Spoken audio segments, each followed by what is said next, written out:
உங்களோட நம்ம வீட்டு தாத்தா பாட்டி சாப்பாடுக்கு உங்களை அன்புடன் வர வைக்கிறேன்.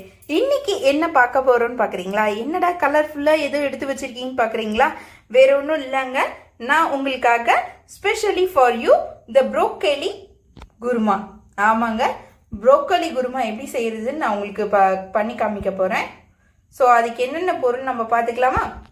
இதுக்கு என்னென்ன பொருள்னு பார்த்துக்கலாம். முதல்ல நான் இன்னைக்கு ஏற்கனவே ப்ரோக்கோலி எடுத்து தண்ணியில் மஞ்சத்தூள் உப்பு போட்டு வேக வச்சு எடுத்து வச்சுருக்கேன். ஸோ அதனால தான் இந்த கலரில் இருக்குது, உங்களுக்கு பார்த்தா தெரியும். ஸோ எதுக்குன்னா எப்போதுமே நம்ம எந்த காலிஃப்ளவராக இருக்கட்டும் ப்ரோக்கோலியாக இருக்கட்டும், இது எப்போவுமே நம்ம எடுத்து முதல்ல மஞ்சள் பொடி போட்டு தண்ணி உப்பு போட்டு வேக வச்சு எடுத்துட்டோம்னா பூச்சி கண்ணுக்கு தெரியாத கிருமிஸ் ஏதாவது இருந்துச்சுன்னா அது எடுத்துரும். சரிங்களா? ஸோ அது மாதிரி நான் இதை எடுத்து வேக வச்சு எடுத்து வச்சுருக்கேன். ஸோ நம்மளோட ப்ரோக்கோலி ஒரு கப் எடுத்து வச்சுருக்கேன். ஒரு ப்ரோக்கோலி, இதுக்கு தேவையான பொருட்கள் பார்த்திங்கன்னா ஒரு ப்ரோக்கோலி, 2 தக்காளி, ஒரு உருளைக்கிழங்கு, 4 முந்திரி, ஒரு ஏலக்காய், கசகசா 1/4 ஸ்பூனு, 2 பட்டை, 2 ஏலக்காய், 2 கிராம்பு, அன்னாச்சி பூ 1, அதுக்கப்புறம் பிரிஞ்சி இலை, ஒரு 1/4 ஸ்பூன் சோம்பு, அப்புறம் கல்பாசி 1, அதுக்கப்புறம் பார்த்தீங்கன்னா பச்சை மிளகா, கொத்தமல்லி, புதினா, தேவையான அளவு உப்பு, கொஞ்சோண்டு சர்க்கரை, அதுக்கப்புறம் 1 கப்பு தேங்காய், கடுகு, மஞ்சத்தூள், மல்லித்தூள், இது வெந்தயத்தூள். இதில் 2 ஸ்பூன் எண்ணெய் ஊற்றிருக்கேன். ஸோ இப்போ பார்க்கலாமா? இது தேங்காய் எண்ணெய் எடுத்திருக்கேன். முதல்ல நான் அடுப்பில் 2 ஸ்பூன் தேங்காய் எண்ணெய் ஊற்றி நல்லா காய வச்சுருக்கேன். ஸோ காயட்டும். காஞ்சக்கப்புறம் நம்ம எடுத்து வச்சிருக்க கடுகை போட்டுக்கலாம்.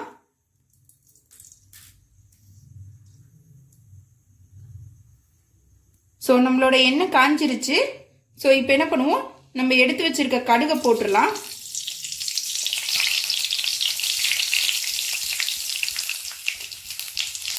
கடுகு, சோம்பு கொஞ்சோண்டு போட்டுக்கலாம்.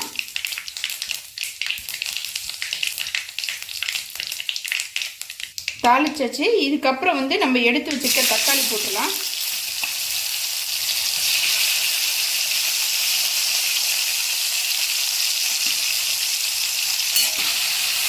லைட்டாக இது ஒரு வதங்க வந்துட்டோம். இது ஒரு வதங்க வதங்கினோன்னே நம்ம எடுத்து வச்சுருக்க உருளைக்கிழங்கு இதில் போட்டு ஒரு வதக்கிக்கலாம். முதல்ல ஒரு வதங்க வதங்கணும். ஸோ நம்மளோட தக்காளி ஒரு வதங்கிருச்சு. ஸோ நம்ம இப்போ என்ன பண்ணியிருக்கோம், எடுத்து வச்சுருக்க உருளைக்கிழங்கு இதில் போட்டுடலாம். போட்டு ஒரு கலர் கலரிடுவோம்.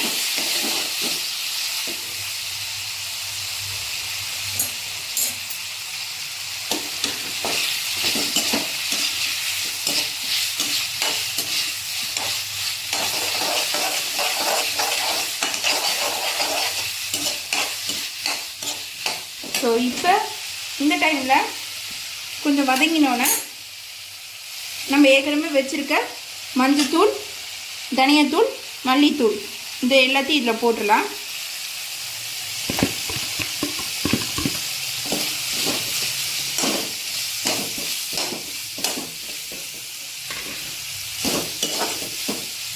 இப்போ இதுக்கு தேவையான அளவு நம்ம எடுத்து வச்சுருக்க உப்பையும் போட்டுறோம். ஏன்னா அப்போ தான் நல்லா வேகும்.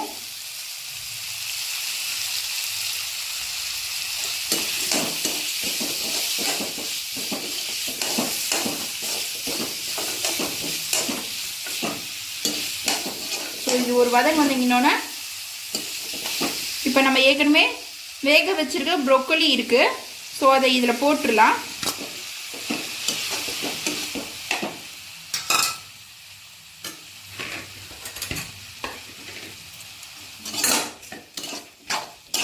இது ஒரு நல்லா மிக்ஸ் பண்ணி விட்டுப்போம்.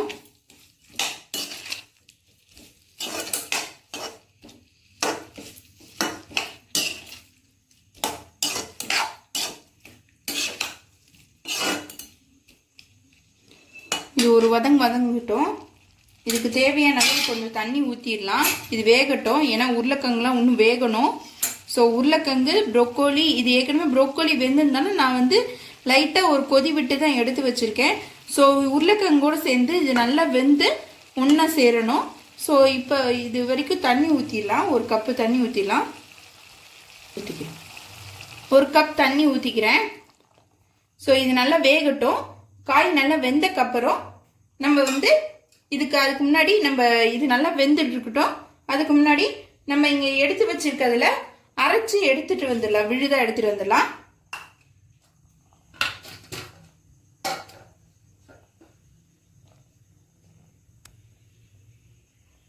ஸோ நம்ம ஏற்கனவே எடுத்து வச்சிருந்த தேங்காய், அப்புறம் பட்டை, இது நம்ம மசாலா சாமான்லாம் இருக்கு பார்த்தீங்களா, அதெல்லாம் உள்ளே போட்டு அதோட கொத்தமல்லி, புதினா, பச்சை மிளகா இது எல்லாத்தையும் நல்லா பேஸ்ட்டாக அரைச்சி எடுத்துகிட்டு வந்துடுவோம்.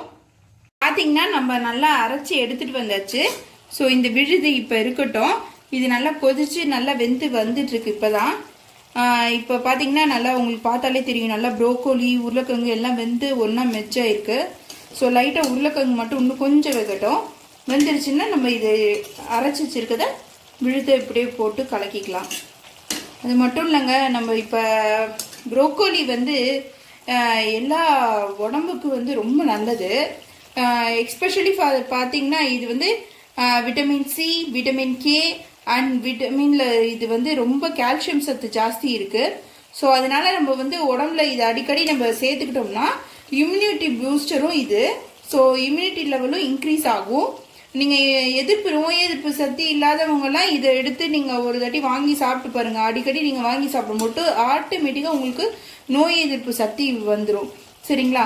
அது மட்டும் இல்லை, இது நம்மளோட போன் வியாதி, ஏதாவது போன் சம்மந்த வியாதி எல்லாம் இது குணப்படுத்துறது. ஆஸ்டோப்ரோசிஸ் அந்த மாதிரி இருக்கிறதுக்கெலாம் எஸ்பெஷலி இந்த மாதிரி காலிஃப்ளவர், ப்ரோக்கோலி நம்ம சாப்பிடணும். சரிங்களா? ப்ரோக்கோலி சாப்பிடும்போது தான் இந்த இது உங்களுக்கு நன்மை கிடைக்கும். ஸோ இது நல்லா வெந்துருச்சு. ஸோ இப்போ நம்ம அரைச்சி வச்சுருக்கிறது இதில் போட்டுடலாம்.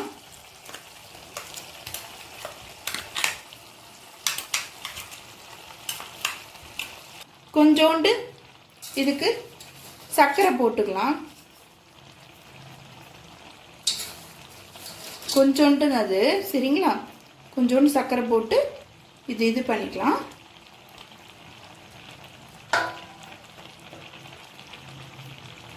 இப்போ ஒரு கொதி வந்துருச்சு.